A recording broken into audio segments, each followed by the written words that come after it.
Kita membahas desa unik yang ada di Kabupaten Aceh Utara. Yang pertama, Alu Cewek. Kalau diartikan dalam bahasa Indonesia, sungai wanita. Nyan sedera mutua, yang hana cewek, kajejak kena aju. Kemudian, masih di Kabupaten Aceh Utara, yaitu Cot Perawan.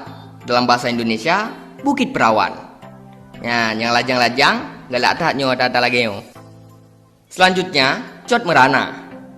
Jika diartikan, menjadi Bukit Merana. Nyonyangnya agak susah dibaca adun, sebab takut merana. Nah, ada juga Menasah Canggu atau Surau Kodok. Nyo yang mehi agak gawat bacut. Kemudian Serba Zaman.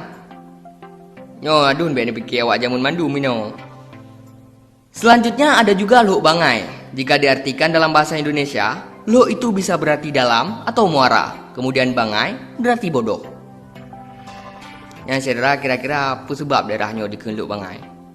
Nyo komen di Miyuk, menyadrone urang kampungnya apa? Selanjutnya masih di Kabupaten Aceh Utara, yaitu Payah Terbang, yang bisa diartikan rawa terbang. Kemudian ada juga Alu Lehop, Cot Laba, Abe Lepon, Payah Bakung, Bukit Guru, Parang Sikureng, dan Blukat Tebai.